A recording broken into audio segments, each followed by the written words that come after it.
What if the only way Deion Sanders ever coaches in the NFL isn't about money, legacy, or chasing the next level, but about control? Because according to someone who knows him personally, there's a line Deion simply won't cross. And once you hear it, a lot of the rumors surrounding his NFL future suddenly make a lot more sense. This all started after a former NFL veteran made a statement that instantly went viral, not because it was flashy, but because it was specific. He didn't say Deion might coach in the NFL someday. He didn't say Deion was open to offers.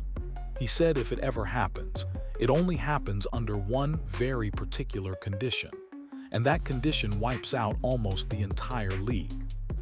Here's the part that made people stop scrolling. According to this claim, Deion Sanders will not coach against his own son. Period. No exceptions. No matter the opportunity, no matter the franchise, no matter the paycheck. If his son is on the field, Deion won't be on the opposite sideline. That one stance instantly narrows the possibilities down to almost nothing. And when you follow that logic all the way through, one team keeps coming up over and over again. Cleveland. Now that alone would sound wild if it came from a random hot take artist, but this didn't. It came from someone inside Deion's circle, someone who spent real time around him, someone who understands how he thinks, how protective he is, and how intentional every move in his career has been. That's why this comment hit differently. Because this isn't about Deion chasing the NFL. It's about whether the NFL can meet his terms. There's also another layer here that most people missed. This wasn't just about one son. The implication was bigger. It suggested that if Deion ever makes that jump, it's not a solo move. It's a family move. And that idea alone is enough to make front offices uncomfortable, media personalities nervous, and fans completely split. Some see it as legendary, others see it as impossible. And that's exactly why this conversation won't die. Because on one hand, Deion Sanders finishing his coaching journey in the NFL, possibly alongside his sons, would be one of the most iconic stories football has ever seen. On the other hand, it would challenge how the league operates, who holds power, and how much control a coach is allowed to have. So the real question isn't will Deion Sanders coach in the NFL? It's whether the NFL is willing to accept the version of Deion Sanders that comes with conditions attached. This wasn't just another former player tossing out a hypothetical. That's why people paid attention. The comments came from someone who has real history with Deion Sanders, not just professional respect but personal access, fishing trips, private conversations, a relationship that goes beyond surface-level football talk. And that context matters because it changes how the message is received. When someone on the outside speculates about Deion's future, it's easy to dismiss it as noise. But when it comes from someone who knows how Deion thinks, how calculated he is, and how deeply family factors into every major decision he makes, it carries more weight. This wasn't framed as a guess. It was framed as understanding. That's why the specificity stood out so much.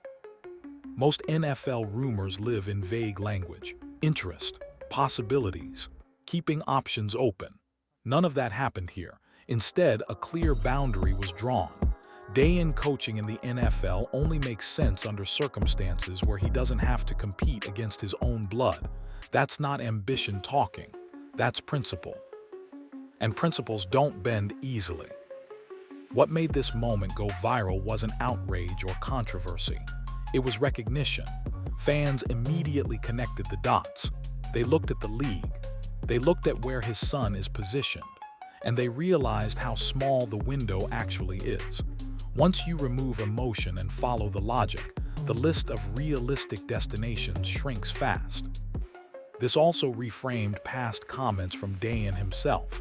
His repeated emphasis on loyalty, his insistence on finishing what he starts, his constant reminders that football is bigger than wins and losses. Suddenly, those statements didn't sound like coach speak. They sounded like preparation. Because Deion has never moved randomly. Every step of his coaching journey has been deliberate. Jackson State wasn't an accident. Colorado wasn't desperation. And if the NFL ever enters the picture, it won't be as a trial run or a learning experience. It will be on his terms or not at all. That's why these comments didn't just spark debate. They forced people to rethink everything they assumed about Deion's endgame. And once that door opened, attention immediately shifted to the one question nobody could avoid anymore. If there's only one possible path, where does it actually lead? Here, where the conversation takes a sharp turn. Because once that boundary was laid out, everything else became secondary. This was no longer about whether Deion Sanders could coach in the NFL. It became about whether the NFL could work around one non-negotiable rule. He will not coach against his son. That single stance is what flips the entire situation on its head. In a league built on competition, rivalries, and weekly matchups, that kind of line is almost unheard of. But it also perfectly aligns with how Deion has always operated. Family first, legacy protected, control maintained. And when you actually apply that rule to the NFL landscape, the options collapse almost instantly. Think about it. Coaching in the league means facing division opponents twice a year. It means planning for matchups months in advance. It means avoiding the schedule. So if Deion refuses to be on the opposite sideline from his son, that eliminates most franchises before conversations even begin. That's why this isn't being framed as stubbornness. It's being framed as intention.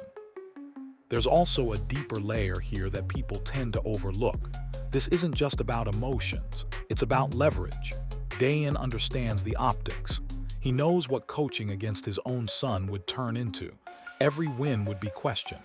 Every loss would be dissected. Every decision would be framed through conflict instead of football. And that's a distraction he's never needed. Reports and speculation suggest this stance is about protecting more than a relationship. It's about protecting credibility. Once the narrative becomes personal, the football part gets lost. And Deion has spent his entire coaching career trying to control the narrative, not chase it. That's why this condition matters so much. It explains why NFL rumors flare up and then disappear just as fast. It explains why nothing ever feels concrete. And it explains why, despite all the talk, Deion never sounds like someone waiting by the phone. Because unless the situation is right, he's not moving. And once you accept that reality, there's only one logical place people keep circling back to. Not because it's perfect, not because it's safe, but because it's the only scenario where that condition could realistically hold. And that's where things start getting uncomfortable for a lot of people. Once you narrow the league down using that one condition, the conversation stops being hypothetical and starts getting very real. Because when you remove emotion and follow the logic, one franchise keeps resurfacing whether people like it or not: Cleveland. And no, it's not because Cleveland is glamorous. It's because Cleveland is unstable. Quarterback uncertainty, constant pressure from the media, a fan base desperate for direction, coaching questions that never fully go away. All of that creates an opening most franchises don't have. And when you're talking about someone like Deion Sanders, openings matter more than tradition. This is where speculation starts heating up, and it needs to be framed carefully. There's no confirmation that Cleveland has made calls, no verified reports of negotiations, but there is consistent buzz, and that buzz exists for a reason. If Deion were ever to make an NFL move, it would have to be somewhere willing to hand him real authority, not just a title. Cleveland fits that profile better than most. The Browns have spent years searching for identity. They've cycled through quarterbacks, systems, and philosophies, all while trying to convince fans that stability is finally here. And yet, it never quite sticks. That kind of environment is risky for most coaches, but for someone like Deion, it's leverage. Because he wouldn't walk into Cleveland as just another hire. He'd walk in as a reset. There's also the media angle. Cleveland is already under a microscope, which means the pressure that usually scares coaches away is already baked in. Deion doesn't fear attention, he uses it. And in a market where expectations are constantly colliding with disappointment, a bold figure doesn't just survive, he dominates the conversation. That's why Cleveland keeps coming up, not because it's ideal, but because it's possible. And once you accept that possibility, another realization follows quickly. If this were ever to happen, it wouldn't just involve one name. It wouldn't just be about one quarterback, because Deion doesn't move alone. And that's where the situation becomes even more complicated. This is where a lot of people misunderstand the situation. They hear Deion's name tied to the NFL and immediately assume the conversation starts and ends with one quarterback. But according to the same comments that sparked all of this, that assumption misses the bigger picture. Because this was never framed as a one-son situation. The implication was clear. If Deion ever takes that step, it's not just about coaching near his son. It's about building an environment where both of his sons are protected, positioned, and valued. And that's where things get complicated fast. NFL locker rooms are delicate ecosystems. Every roster spot is scrutinized. Every relationship is analyzed. Now imagine adding a head coach whose sons are part of the equation. Fair or not, every decision gets questioned. Every snap becomes a debate. Every success is attributed to favoritism, and every failure is magnified as proof it never should have happened. That's the reality Deion understands better than anyone. This isn't about ego or forcing a storyline. It's about knowing how quickly perception can turn toxic in the NFL. One bad week, and the conversation shifts from football to optics. One tough loss, and suddenly the narrative becomes about family politics instead of schemes and execution. That's why this idea makes front offices uneasy. It's not that teams doubt Deion's football IQ. It's that they fear losing control of the narrative. Once a situation becomes bigger than wins and losses, executives get nervous. And Deion, more than most coaches, knows how powerful narratives can be when they're left unchecked. This also explains why he's shown zero urgency to make the jump. He's not chasing approval. He's not testing the waters. He's waiting for a scenario where the structure fits the philosophy, not the other way around. And that's a rare stance in a league built on compromise. Because when you put all of this together, one thing becomes clear. This isn't about whether Deion Sanders can coach in the NFL. It's about whether the NFL is willing to accept the full package that comes with him. And that's exactly why so many people believe this never happens at all, unless the timing, control, and circumstances align perfectly. When you step back and look at the full picture, the idea of Deion Sanders rushing into the NFL starts to feel less likely, not more. And that's something a lot of people overlook. Deion has never been impulsive with his coaching moves. Every stop he's made has been intentional, and right now, there's still unfinished business on his plate. He didn't come to Colorado to make noise and leave. He came to build something, to prove a point. And while the recent season didn't go the way many expected, that doesn't automatically trigger an exit. If anything, it reinforces his mindset. Deion has always leaned into adversity rather than away from it.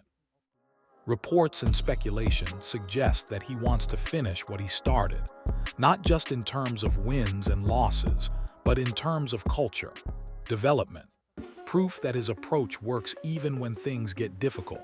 Walking away now would undercut the very message he spent years preaching. There's also the matter of leverage. Right now, Deion holds it. He's not desperate for the NFL. The NFL is the one constantly being asked about him, and that dynamic matters. The moment he jumps too early, that leverage disappears. Staying put allows him to dictate terms instead of reacting to them. Another factor is timing. His sons' careers are still unfolding. Their paths aren't settled. Making a move before those pieces fall into place would add unnecessary pressure and distraction.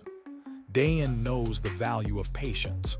He's lived through the consequences of rushing decisions in a league that rarely forgives mistakes. That's why, despite the non-stop speculation, nothing concrete ever materializes. No confirmed interviews, no leaked negotiations, just noise. And Deion has shown time and time again that he doesn't move based on noise. But that doesn't mean the NFL door is closed forever. It just means the conditions aren't right yet. And as long as that door stays cracked open, the rumors won't stop. Because the moment circumstances change, the entire conversation changes with them. Even with all the reasons Deion Sanders is likely staying put, the rumors never fully disappear. And that's not an accident. In the NFL, speculation doesn't survive this long unless there's something feeding it. Not confirmation, not deals, but curiosity mixed with instability. There's been consistent buzz online suggesting that certain franchises keep Deion's name in the back of their minds, especially teams stuck in cycles of underperformance. Reports claim executives around the league understand what Deion brings goes far beyond playbooks. He brings attention, he brings belief, and most importantly, he brings relevance overnight. That's why Cleveland keeps resurfacing in conversations, even when nothing official exists. The Browns sit at the intersection of pressure and patience wearing thin. Coaching questions linger, quarterback debates never fully settle, and fans are exhausted by resets that don't reset anything. In situations like that, bold ideas gain oxygen. But it's important to be clear. There are no verified talks, no confirmed interest, no quiet negotiations waiting to leak. What exists is speculation fueled by timing, fit, and unfinished stories. And Deion understands how dangerous speculation can be when it gets ahead of reality. That's why he's never leaned into it publicly. No hints, no teases, no we'll see, just focus on the present. Still, the rumors stick because people can see the outline of a scenario where it could happen. Not tomorrow, not impulsively, but under the right circumstances. A moment where the leverage shifts, where the structure aligns, where control isn't promised but guaranteed. Until then, the talk remains exactly that, talk. But in the NFL, talk has a way of turning into pressure, and pressure has a way of forcing decisions sooner than anyone expects. Which brings us to the real reason this conversation matters at all. If Deion Sanders ever coaches in the NFL, it won't look like a typical hire. It won't be framed as a rebuild or a gamble. It will be treated like an event, a moment, something that challenges how the league usually operates. That's because this was never about Deion chasing validation. It was about the NFL meeting him where he stands. The conditions matter, the timing matters, and the family element matters more than most people want to admit. Whether fans see it as legendary or risky, there's no denying it would rewrite the rules of how power, legacy, and control intersect in professional football. And maybe that's why it hasn't happened yet. Because the NFL is comfortable when coaches fit into the system. Deion Sanders has never been that. He changes systems, he shifts narratives, and he forces organizations to adapt instead of dictate. So the real question is whether Deion Sanders could succeed in the NFL. It's whether the NFL is ready for a version of Deion Sanders that doesn't compromise. Until that answer becomes clear, the rumors will keep circulating, the speculation will keep growing, and every comment from someone close to him will keep hitting harder than the last. Because when a move this big finally happens, it won't come out of nowhere. It will feel inevitable.